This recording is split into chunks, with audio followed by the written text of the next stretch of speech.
감사합니다.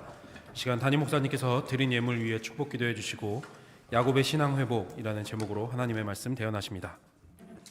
살아계신 하나님 감사합니다. 복된 주일 허락하시고 우리를 예배 자리에 부르셨습니다. 찬양대의 찬양처럼 어디든지 주를 따라가는 우리 온 화평교회 성도들이 되도록 주님 우리를 다스려 주시옵소서. 오늘도 하나님 앞에 나오며 빈손 보이지 않고 마음을 담아 예물을 드렸습니다. 하나님 예물 드리는 손길들 기억하여 주시고 어려운 시절 속에서도 베푸신 은혜에 감사함으로 예물을 구별하여 드리오니 하나님 받아주시고 우리 성도님들의 형편을 아시는 주님께서 그 삶을 후하게 넉넉하게 채우시고 공급하여 주시옵소서. 소득의 10의 1조 감사의 예물, 성교의 예물, 주일의 헌금, 구제의 헌금, 목적을 따라 드리는 예물들 주님 받으시고 이 예물이 목적에 합당하게 아름답게 사용되게 하여 주시옵소서. 하나님 말씀을 듣습니다. 깨달음의 은혜가 있게 하여 주옵소서. 주의 백성들을 축복하여 주옵소서. 감사를 드리며 예수님 거룩하신 이름으로 기도드리옵나이다. 아멘. 할렐루야. 하나님의 은혜가 여러분에게 넘치기를 축복합니다. 사경회가 오늘 오후부터 있는데 사실은 제가 오전 예배부터 사경회 본문을 설교하려고 합니다. 왜 오전에 하냐면 월화수 했더니 책이 너무 많이 남아요. 안 오셔가지고. 그래서 다 나눠드렸는데 일단은 수정을 하나 하고 넘어가야 될 것 같습니다. 48페이지 꼭 수정하셔야 돼요. 48페이지 화평교 2단인 줄 압니다. 자, 48페이지에 보면 본문 나오죠. 본문 뭐라고 되어 있습니까? 히스기야 어디 있죠? 자, 히스기야가 아니라 역대하 고쳐놓으시고 책은 제가 이 시간에 사용하지는 않습니다. 그냥 일과의 내용을 설교하는데요. 그 히스기야가 아니라 역대하라는 거 참고하시면 좋겠습니다. 여러분 꼭 참석하셔야 합니다. 안 하면 목사가 실족해요. 제 친구는 특별 새벽기도 안 한대요. 왜 안 하는지 아세요? 안 와서. 자기가 상처받을까 봐 특세도 안 한대요. 자기는. 저도 앞으로 안 오면 사경회 안 할 거예요. 내년부터. 40회로 화평교회 사경회 끝내지 않도록 열심히 참석해 주시기를 부탁드리겠습니다. 사경회는 여전도의 주관이고 또 사경회 드려지는 헌금은 여전도에 사용되니까 헌금도 많이 해주시기를 여전도 회장님을 대신하여 제가 부탁드리겠습니다. 여러분 주제가 회복이라는 주제인데요. 회복이라는 건 뭐예요? 우리 병원에 가면 자주 빨리 회복되세요 이렇게 말하잖아요. 그죠? 아플 때 그 사람이 회복되어 건강하여 일상의 삶을 사는 것. 여러분 병원에 누워있어도 살아있는 건 살아있는 겁니다. 그런데 아파 보셨잖아요? 아플 때 살아있는 건 살아있는 게 아니에요. 살아있는데 아프면 차라리 살아있는 것보다 세상을 떠나는 게 더 낫지 않을까 하는 생각이 듭니다. 왜냐하면 아무것도 못하고 누워만 있잖아요. 살아있지만 누워있는 건 고통이죠. 우리도 신앙생활 할 때에 회복이라는 단어를 왜 쓸까요? 여러분 물론 우리가 영적 침체 속에서도 신앙생활을 할 수 있고 회복된 상태로도 할 수 있습니다. 그런데 만약에 영적 침체에 깊이 빠져 있으면서 신앙생활하면 그건 신앙생활이라고 말할 수 없어요. 엄청 힘든 일입니다. 신앙생활이 되게 힘들고 지겨운 건 내가 영적 침체에 빠져 있고 문제가 있다는 것을 스스로 증명하는 거예요. 성경을 읽는 게 힘들고 기도하는 게 되게 힘들 때 기도하는 게 힘든 이유는 내가 지금 침체에 있구나라는 것을 스스로 반증하는 거예요. 그리고 그 생활이 즐거우려면, 예배가 즐거우려면 회복돼야죠. 여러분, 우리의 육체는 나이를 거스를 수 없습니다. 우리 조성대 장로님 되게 건강하시잖아요. 그래도 80대는 80대세요. 하지만 장로님의 소망은 더 젊고, 우리 많은 분들이 다 그러잖아요. 더 청년의 때를 기다리지만 육체는 그때로 돌아갈 수 없습니다. 그런데 영혼은 어떻습니까? 여러분 영혼은 몇 살이세요? 영혼은 늙습니까? 안 늙습니까? 안 늙어요. 우리 영혼은 제 영혼이나 갓 태어난 아이들의 영혼이나 다 같아요. 그러니 영혼은 늙지 않습니다. 영혼은 한결같은데 우리의 영혼이 마치 움직이지 못하는 그런 상태에 있을 수도 있고, 어떤 사람들은 정말로 힘 있는 청년의 때와 같이 넘치는 열정으로 신앙생활을 할 수도 있는 것이죠. 우리는 어떤 삶을 살기를 원하십니까? 우리 모두는 정말 청년의 열정으로, 내 몸은 늙어가지만 내 영혼은 날마다 새로워져야 합니다. 그것이 하나님의 기쁨이 되고 우리의 인생도 즐거움이 되는 것입니다. 영혼이 살아있지 않으면 나이 드는 것보다 힘든 일은 없습니다. 영혼이 살아있지 않으면 어렵고 힘든 문제 앞에서 어찌할 바를 모릅니다. 하지만 살아있는 영혼은 어떻습니까? 어렵고 힘들 때, 병들 때 더 빛납니다. 내가 이 병 중에서도 하나님이 붙드시는 은혜로 넉넉히 이기며 고난 중에 위로를 받아야 될 사람이 위로하는 자가 되는 것입니다. 그러기 위하여 우리가 육체를 회복하기 위하여 사경회를 하는 게 아니라 우리의 영적인 회복을 위하여 사경회를 시작하니까 열심히 참석하시고 부족한 주의 종을 통하여 여러분에게 전해지는 말씀을 통하여 은혜 받는 저와 여러분이 되시길 주님의 이름으로 축복합니다. 오늘 우리가 읽은 본문은 그 일과에 나오는 이야기인데요, 야곱의 신앙 회복입니다. 여러분, 하나님은 야곱을 선택하셨습니다. 우리 하나님께서 야곱을 선택하시고 그를 통하여 메시아가 오기까지 야곱을 통하여 하나님은 역사를 이루어 가십니다. 그런데 하나님이 선택한 야곱은 괜찮은 사람은 사실 아니죠. 이름의 뜻이 무엇입니까? 발꿈치를 잡았다 할 만큼 욕심이 많고 이기적인 사람입니다.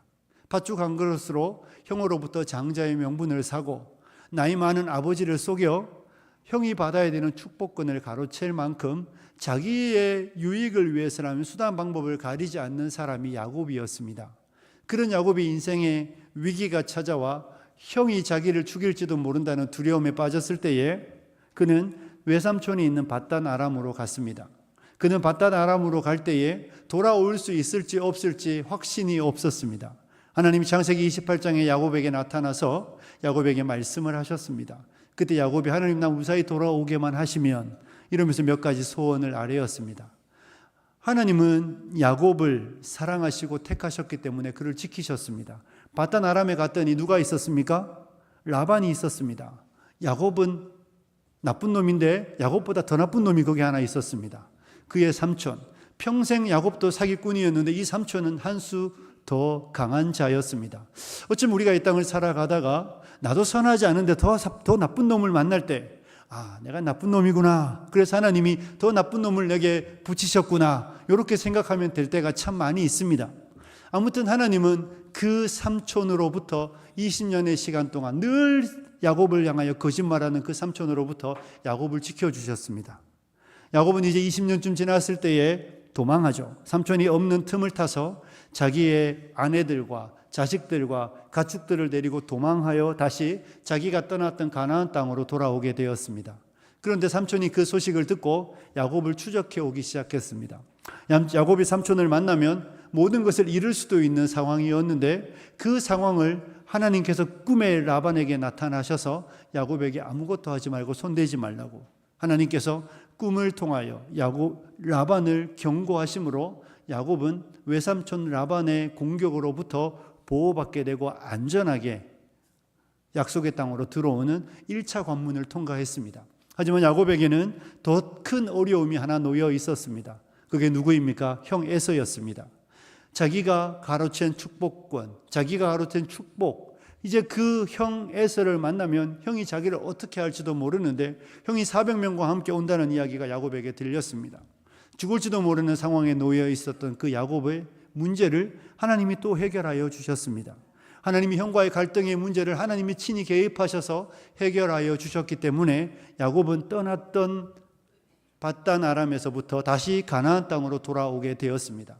그리고 이 본문이 기록되는 이 창세기 35장과 34장은 야곱이 밧단 아람으로부터 돌아와 가나안 땅에서 있었던 일입니다. 사랑하는 성도 여러분, 야곱은 밧단 아람에서 돌아와 세겜이라는 동네에 정착했습니다. 그리고 세겜에서 한 10년의 시간을 거기에 살았습니다. 거기에 살면서 야곱은 세겜 사람들과 아주 비슷해졌던 것 같습니다. 그때에 야곱의 가족에게 문제가 하나 생겼습니다. 세겜이, 하몰의 아들 세겜이라는 사람이 야곱의 딸 디나를 강간하는 일이 발생했습니다. 그렇게 되자 야곱의 형제들은 화가 났는데 그들이 찾아와서 우리와 화친하고 당신의 딸을 우리에게 주고 우리와 함께 혼인하자고 그들이 요청했습니다. 야곱의 아들들은 거짓말로 그 말을 받아들이며 그들은 우리는 할례 받은 백성이고 너희는 할례가 없는 백성이니 너희가 할례를 받으면 우리가 너희와 화친하겠다고, 결혼하고 함께 살겠다고 말하며 그들은 그들의 속내를 숨기고 그들이 다 할례를 하자 3일째 되는 날 그 세겜성에 있는 모든 남자를 시므온과 레위가 다 죽여버렸습니다.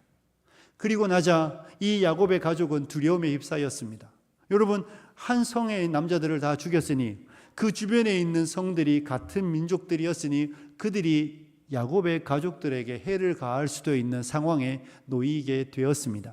그때 일어나는 이야기가 오늘 우리가 읽은 창세기 35장에 나오는 이야기입니다. 사랑하는 성도 여러분, 이런 질문을 할 수 있겠죠. 왜 이런 어려움이 야곱의 가족에게 찾아왔을까? 왜 야곱의 가족에게 이런 위기의 순간이 찾아왔을까? 우리는 질문할 수 있습니다. 여러분, 야곱의 가족에게 위기의 순간이 찾아왔는데 왜 왔습니까? 원인이 누구에게 있을까요? 야곱 가족에게 있습니다. 다른 데 있지 않습니다.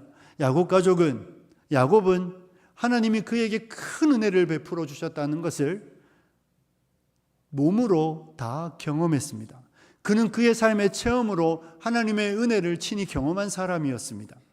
그는 지난 세월 동안 그가 그렇게 이기적이고 자기밖에 모르고 속이는 자였으면 욕심장이었던 그를 하나님이 구원하시고 하나님이 보호하시고 지키시는 것을 그는 그의 생애를 통하여 다 경험했습니다.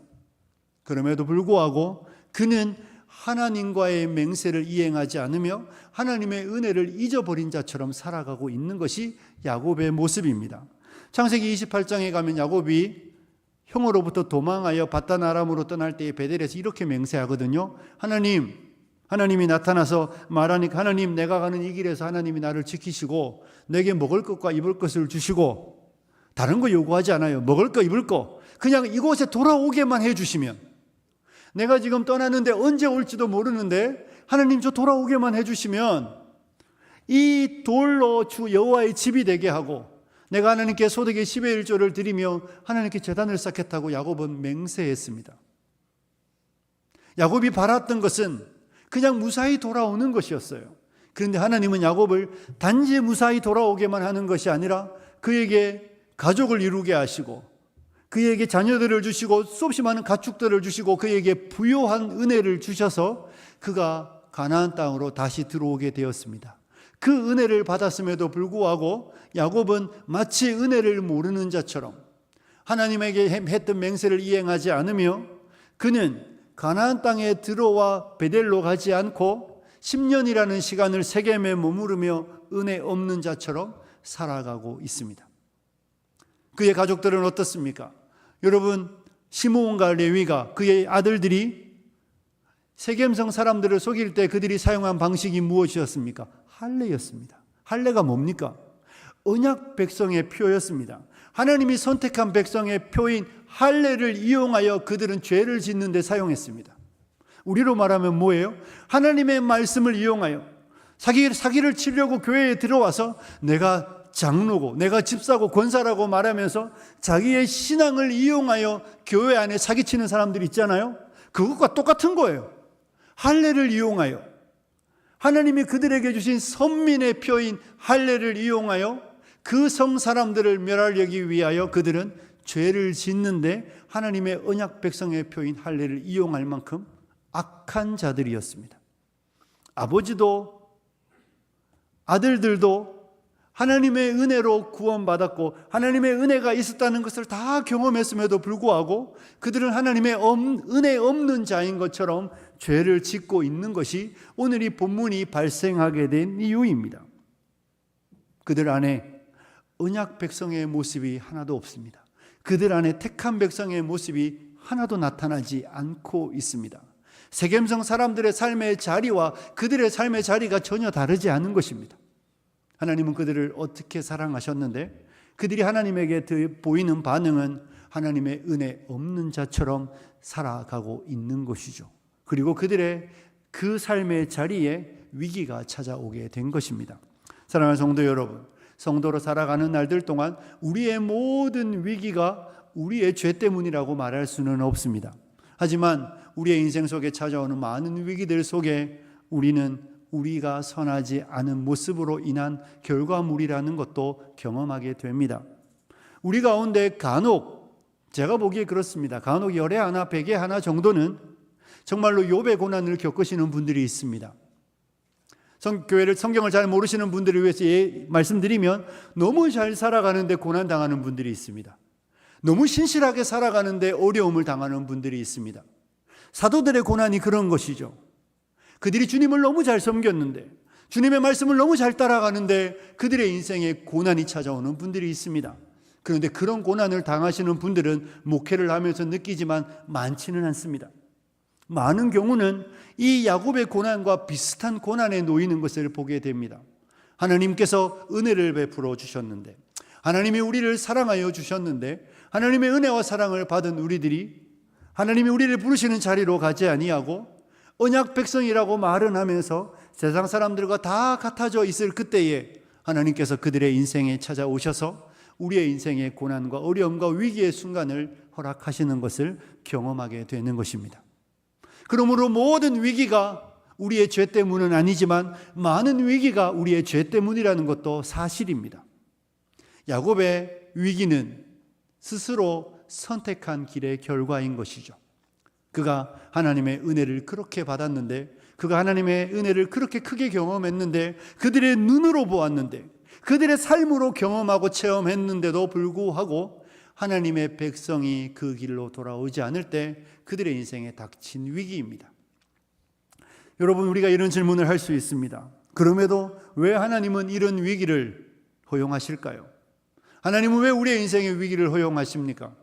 답은 간단합니다. 따라해 보십시오. 하나님이 야곱을 사랑하기 때문에. 하나님이 우리를 사랑하기 때문에 위기를 허락하시는 것입니다. 하나님이 우리를 사랑하기 때문에 하나님은 우리의 인생에 고난과 시련을 허락하시는 것입니다. 여러분, 아이들을 키워보신 부모님들 계시잖아요. 아이들을 때려보신 분들도 계실 것입니다. 매질할 때 아이는 어디가 아픕니까? 아이는 몸이 아프지만 부모는 마음이 아픕니다. 우리 가운데 누구도 화풀이로 아이를 때리는 경우는 없습니다. 그런 악한 부모가 간혹 있지만 우리 대부분의 부모님들은 자녀를 향하여 채찍질할 때, 자녀를 향하여 매질할 때 내 자녀는 그 길을 가면 안 되기 때문에 때리며 자녀는 몸에 상처가 남지만 부모는 마음의 아픔을 경험하는 것입니다. 이것이 부모의 마음입니다.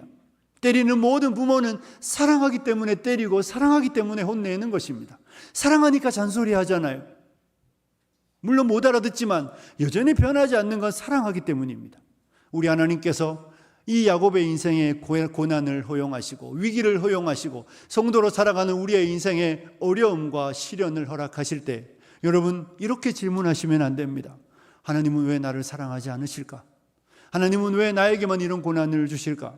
하나님, 왜 다른 사람은 다 잘 가는데, 다른 사람은 다 잘 풀리는데, 다른 사람의 인생에 어려움도 없고 시련도 없고 고난도 없는데 왜 나에게만? 아니에요, 여러분.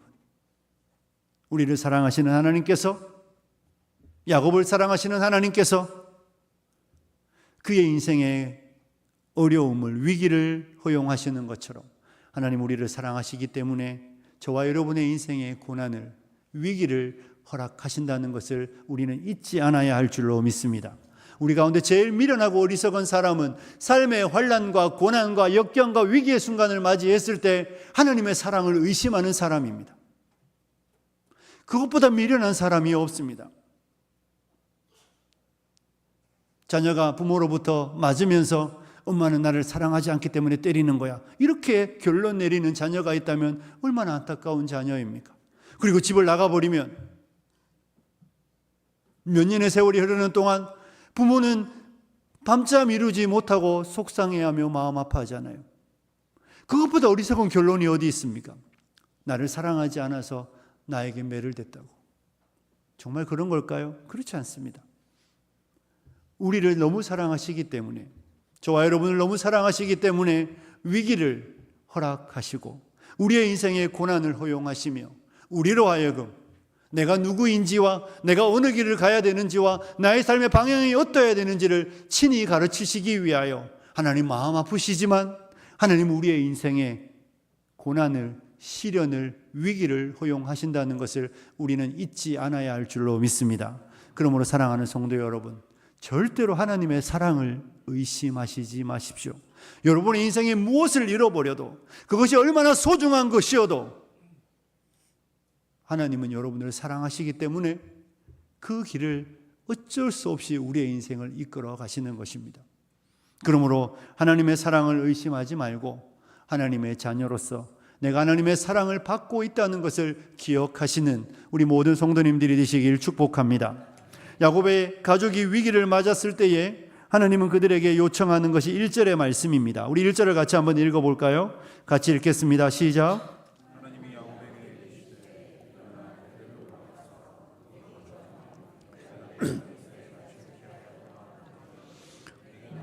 하나님께 거기서 제단을 쌓으라 하신지라. 아멘. 여러분 보십시오. 야곱은 이 위기를 맞았을 때 할 수 있는 게 하나도 없었습니다. 그의 딸이 강간을 당했을 때에도 야곱은 마치 아무 일 없는 것처럼 뒤로 물러나 있었습니다. 그의 아들들이 세겜성 사람들을 다 죽였을 그때에 위기가 왔지만 야곱은 할 수 있는 일이 아무것도 없었습니다. 하나님을 찾지도 않고 있습니다. 여러분, 야곱이 하나님을 찾았다는 기록은 성경에 없습니다. 하나님을 부르지도 않고 하나님을 구하지도 않고 하나님의 이름을 부르는 것조차 잊어버린 그 야곱에게 하나님이 친히 개입하여 들어오시는 것입니다. 하나님이 그 위기를 만난 야곱에게 친히 개입하여 오셔서 하나님이 야곱에게 이르시되 하나님이 야곱에게 말씀하시기 시작하는 것입니다. 그리고 하나님이 야곱에게 요청하시는 것은 하나입니다. 일어나 베델로 올라가라는 것이었습니다. 거기서 거주하며 그곳에서 내게 제단을 쌓으라고 하나님은 말씀하십니다. 하나님은 야곱이 세겜에 머무는 것을 기뻐하지 않으시는 것이죠. 하나님은 야곱이 세겜에 머물며 그들과 같아지고 그들의 삶의 자리에서 즐거워하는 거 하나님이 기뻐하는 일이 아니었습니다. 야곱은 반드시 베델로 올라가야 합니다. 그곳이 하나님이 야곱을 부르시는 곳이며 그곳이 하나님이 야곱을 만나는 곳이며 그곳이 야곱이 있어야 할 곳이기 때문에 그렇습니다. 여러분, 본문을 9절을 한번 보십시오. 우리 9절을 같이 한번 읽어볼까요? 같이 읽습니다. 시작. 하나님이 다시 야곱에게 나타나사 그에게 복을 주시고. 아멘. 야곱이 밧단 아람에서 돌아오매, 여러분 이상하지 않습니까? 야곱이 밧단 아람에서 언제 돌아왔습니까? 10년 전에 돌아왔습니다. 야곱은 이미 밧단 아람에서 돌아온 지 10년이 흘렀는데 성경은 마치 야곱이 오늘 밧단 아람에서 돌아온 것처럼 기록하고 있습니다. 야곱이 밧단 아람에서 돌아와 세겜에 사는 10년의 시간을 성경은 이렇게 해석하는 것이죠. 야곱이 아직 돌아오지 않은 것처럼, 야곱이 아직 있어야 될 자리에 있지 않은 것처럼, 그리고 위기를 만나 베델에 올라가서 제단을 쌓을 그때에 성경은 비로소 야곱이 밧단 아람에서 돌아왔다라고 기록하여 주고 있습니다. 사랑하는 성도 여러분, 하나님의 백성들이 베델에 있어야 그것이 우리의 온전한 자리라는 것입니다. 하나님이 우리를 베델로 올라가라고 말씀하십니다. 저와 여러분이 위기를 만나, 세상에서 위기를 만나, 하나님을 떠나 세상에 머물며 위기를 만나 그곳에서 위기를 극복하고 싶어 하지만 하나님은 위기를 극복하는 것보다 우리로 하여금 베델로 올라가 하나님을 만나기를 원하시는 분이시라는 것을 우리는 잊지 않아야 합니다. 우리 하나님은 우리를 만나기 원하시고 우리 하나님은 우리가 있어야 될 자리가 어디인지 가르쳐 주시는 하나님입니다. 세상에서 위기를 만나서 세상의 문제가 해결되고 그리고 그것에서 계속 살아가겠다는 뜻을 보이는 것은 하나님의 기뻐하심이 아닙니다. 하나님의 뜻은 이 위기로 인연하여 이 위기를 기회 삼아 저와 여러분이 베델로 올라가 하나님의 임재의 자리로 나아가 예배의 자리로 나아가 잊혀졌던 기도의 골방으로 나아가 하나님을 대면하며 하나님을 만나며 하나님과 함께 살아가는 거 우리 하나님이 기뻐하시고 원하시는 것이라는 것을 성경은 우리에게 가르쳐 주고 있는 것입니다. 사랑하는 성도 여러분, 베델로 올라가시고 베델에 머무시며 베델에서 제단을 쌓는 성도님들이 되시기를 주님의 이름으로 축복합니다. 우리의 자리는 베델입니다. 하나님은 그곳에서 우리를 만나고 싶어 하시고 그곳에서 우리에게 말씀하기 원하시고 그곳에서 우리와 교제하기를 원하시는 것입니다. 세겜이 아닙니다. 그러면서 하나님이 야곱이 이제 그의 가족들과 함께 베델로 올라가면서 야곱 가족이 해야 되는 일이 있습니다. 2절과 3절과 4절입니다. 우리 함께 읽습니다. 시작.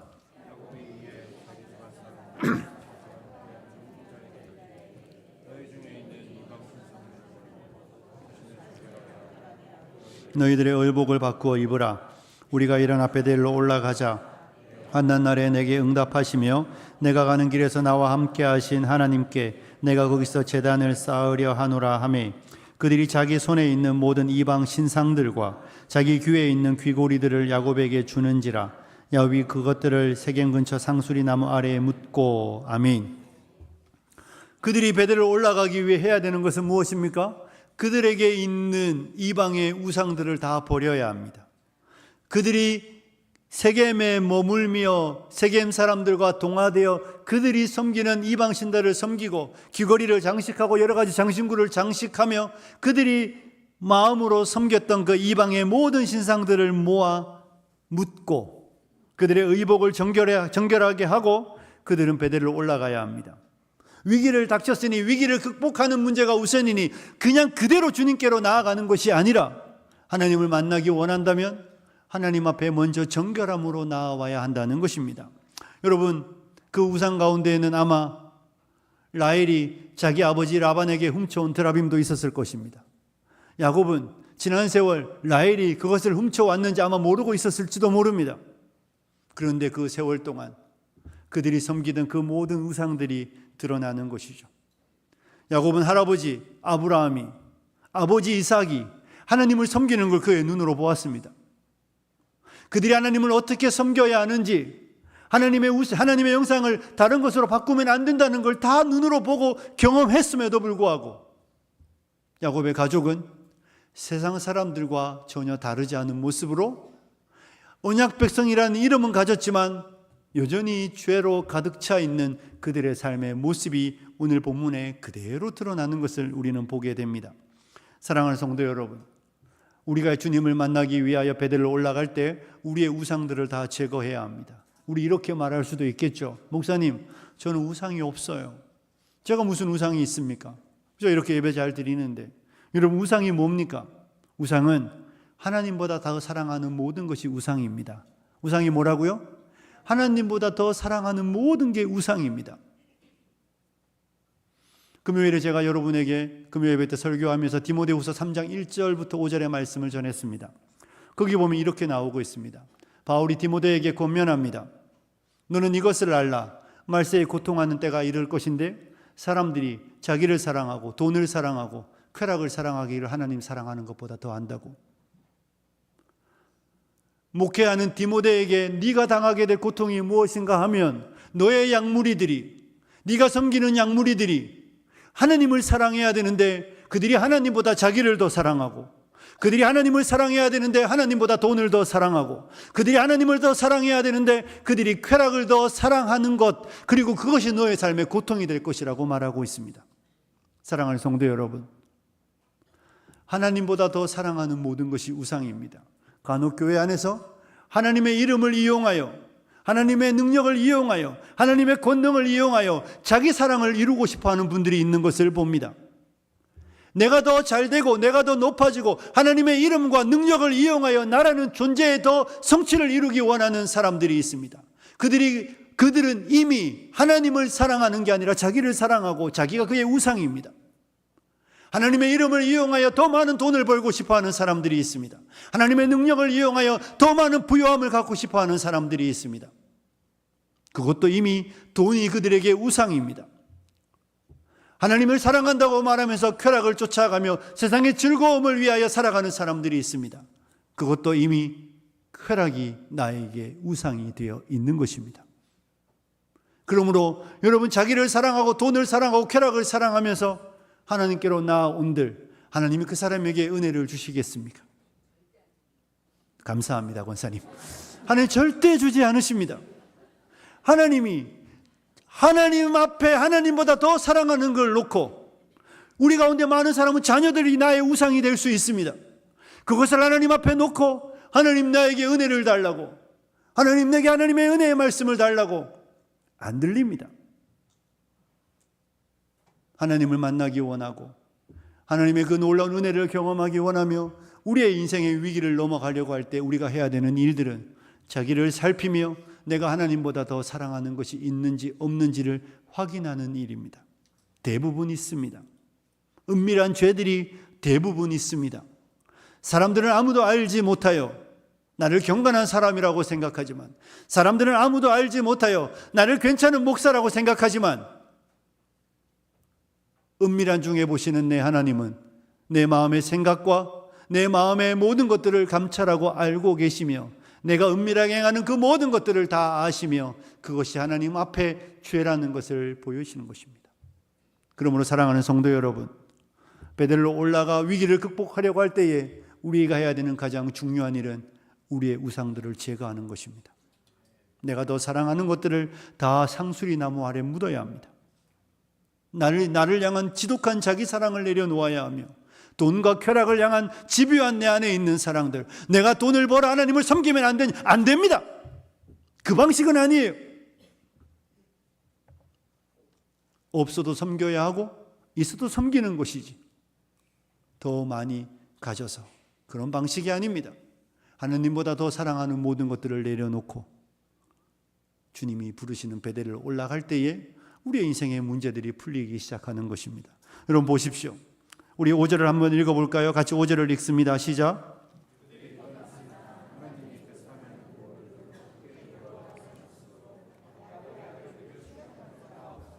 아멘. 그들이 떠났으나, 성경이 이렇게 되어 있지만 여러분 아마 우리가 상상력을 동원하면 하나님이 야곱에게 바다나람으로 가라 그랬으면, 요단을 건너가라 그랬으면 훨씬 괜찮았을 텐데 베델로 가라 그랬는데 세겜에서 베델은 이렇게 되어 있습니다. 30km 내려가는 것입니다. 그러니 거기가 거기일지도 몰라요. 물론 아마 다른 부족이 살지도 모릅니다. 하나님은 야곱에게 베델로 가라고 했습니다. 여러분 어린 시절에 그런 경험 없습니까? 저희 집에서 교회까지 한 400m 떨어져 있었는데 300m 정도 될까요? 그 중간에 집이 하나도 없었어요. 그리고 불도 없는 시절에 얼마나 무서울까요? 어린 시절 혼자 내려올 때 매일 계속 뒤를 살폈습니다. 왜? 두려워서. 무섭지 않아요? 여러분 야곱의 가족을 상상하면 그들이 떠났으나 이렇게 말하지만 이렇게 읽을 수 있습니다. 그들은 두려움 가운데 떠났으나. 그들은 베델에 올라갈 때까지 엄청 두려웠을 것입니다. 숲풀에서 뭐만 움직여도 혹시 누가 우리를 죽이려고 오는 건 아닌가? 그들은 두려움에 가득 차 있었습니다. 그들은 극도의 긴장감 속에 세겜을 떠나 베델로 가고 있습니다. 승리자가 아니라 두려워 떨며 베델로 가고 있는데, 그들을 도울 이는 아무도 없는데, 그들이 이방인들이 공격해 오면 죽을 수밖에 없는데, 성경은 아주 간단히 말합니다. 그들이 떠났으나 하나님이 그 사명 고울들로 크게 두려워하게 하셨으므로, 하나님께서 그 주변에 있는 사람들의 마음에 큰 두려움을 주었기 때문에 누구도 그들을 쫓아오는 자가 없었다고 성경은 말하여 주고 있는 것입니다. 그들에게 능력이 있었던 것이 아니라 하나님 앞에 뜻을 정하고 모든 것을 제거하고 하나님의 부르심의 길을 갈 때에 하나님이 그들의 길을 여시는 것을 우리는 성경을 통해 보게 되는 것입니다. 사랑하는 성도 여러분, 우리가 이 땅을 살아가며 위기의 순간에 하나님 앞에 뜻을 정할 때에 우리가 하나님 앞에 마음을 돌이키고 하나님 앞에 내 마음을 온전히 드리며 하나님이 원하는 길을 가기로 나아갈 때에 하나님께서 그 문제의 해결을 시작하시는 것을 보게 된다는 것을 믿으시기를 축복합니다. 우리 하나님은 그 사명 고울들을 두렵게 하셔서 그들이 베델에 무사히 도착할 수 있도록 그들의 길을 열어주셨습니다. 그리고 그곳에서 그들을 만나 주셨습니다.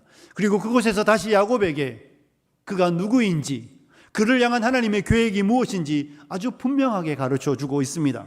우리 10절을 함께 읽습니다. 같이 읽겠습니다. 시작.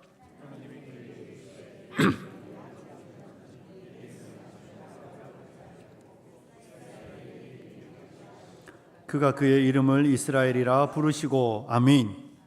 여러분, 하나님은 야곱이 야곱으로 살아가는 걸 기뻐하지 않으셨습니다.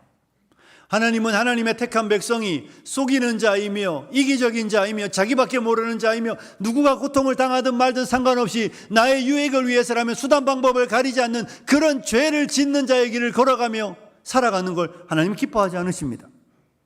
그래서 하나님의 야곱을 부르시고 언약 백성에 합당한 모습으로 하나님은 야곱을 만들기 위하여 그의 인생에 개입해 들어오시는 것입니다. 하나님의 목적은 야곱이 아니라 이스라엘에 있습니다.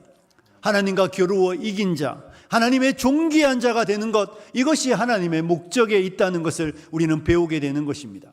사랑하는 성도 여러분, 우리 하나님이 저와 여러분을 향한 목적이 무엇입니까? 우리가 야곱 같은 이름을 가지고 야곱 같은 성품을 가지고 야곱 같은 삶의 방식으로 수단 방법을 가리지 않고 세상에서 존귀한 자만 되면 됩니까? 세상에서 돈만 많이 버는 자가 되면 됩니까? 힘 있는 자 되면 되는 것입니까? 높은 자리에 앉으면 되는 것입니까? 그렇지 않습니다. 하나님이 우리를 향한 계획은 언약 백성이라는 이름만 가진 자가 아니라 진짜로 언약 백성의 아름다운 모습이 머리부터 발끝까지 마음의 생각에 행동에 드러나는 것, 이것이 우리 하나님이 우리를 향한 계획이라는 것을 믿으셔야 합니다. 하나님은 나를 변화시키고 싶어 하십니다. 하나님은 여러분을 바꾸고 싶어 하십니다. 하나님은 야곱과 같은 인생을 살아가는 우리의 걸음을 멈추게 하시고 이스라엘이 되어 정말로 세상에 어디 내놓아도 머리부터 발끝까지 우리의 마음의 생각의 모든 것이 하나님 보시기에 합한 자가 되며 하나님의 보시기에 합한 자가 될 때에 세상에 놓을 그때에 빛나는 자 되어 입을 열지 않아도 그리스도인의 아름다움이, 그리스도인의 영광의 모습이 드러나는 자 되게 하시려고 하나님은 우리 안에 일하신다는 것을 믿으시기를 축복합니다. 우리 하나님의 목적은 야곱이 부유해지는 것이 아니라 야곱이 이스라엘 되는 것입니다. 하나님이 저와 여러분을 향한 계획은 야곱 같은 우리를 부르셔서 그 부끄러워하셔도 충분히 부끄러운 우리들인데 그런 우리를 불러 부끄럽지 않은 자로 세상에 내놓기 위하여 하나님 우리 안에 일하고 계신 것입니다. 그러므로 사랑하는 성도 여러분, 하나님의 부르심의 목적을 잊지 않으셔야 합니다. 위기는 그 위기를 통하여 우리를 옳은 방향으로 인도하기 위한 하나님의 부르심입니다. 그러므로 저와 여러분이 말씀을 마무리하며 사랑하는 성도 여러분, 많은 위기는 우리 때문에 발생합니다. 그런데 하나님의 사랑하심 때문에 허락하시는 것입니다. 하나님의 사랑을 의심하시지 마시고 그 하나님의 사랑을 기억하시고 우리 하나님이 우리를 부르시는 그 베델로, 기도의 자리로, 예배의 자리로, 하나님의 임재의 자리로 나아가실 때 우리 안에 있는 사랑하는 모든 것들을 내려놓으시고 주님만 사랑하기로 다짐하며 나아가십시오. 하나님이 여러분의 위기를 해결해 주실 것이고 하나님이 여러분의 길을 여실 것이고 하나님이 야곱 같은 우리를 변화시켜 이스라엘 되게 하시며 새 사람 되게 하셔서 이전에 세상에 없었던 아름다운 모습으로 우리를 만들어 내실 것입니다.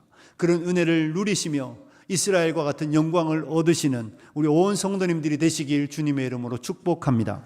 기도하겠습니다. 하나님 아버지, 야곱의 위기를 통하여 야곱을 부르시며 그를 새롭게 하시는 좋으신 하나님 아버지, 그를 사랑하시기 때문에 그의 삶의 위기를 허용하신 것을 우리가 기억하며 우리의 위기의 순간에 하나님의 사랑을 의심하지 않고 하나님의 사랑을 기억하며 하나님께로 나아가며 우리의 사랑하는 모든 것들을 버리고 주님만 사랑하기로 다짐하며 베델로 올라가는 우리 화평의 성도님들이 되게 하여 주시옵소서. 우리 한 사람 한 사람을 변화시켜 주시고 우리 한 사람 한 사람을 새롭게 하여 주시고 우리 한 사람 한 사람이 어디에 내놓아도 빛나는 하나님의 아들 딸들로 나타나도록 새롭게 하여 주시옵소서. 예수님 거룩하신 이름으로 기도드리옵나이다. 아멘. 이 시간 말씀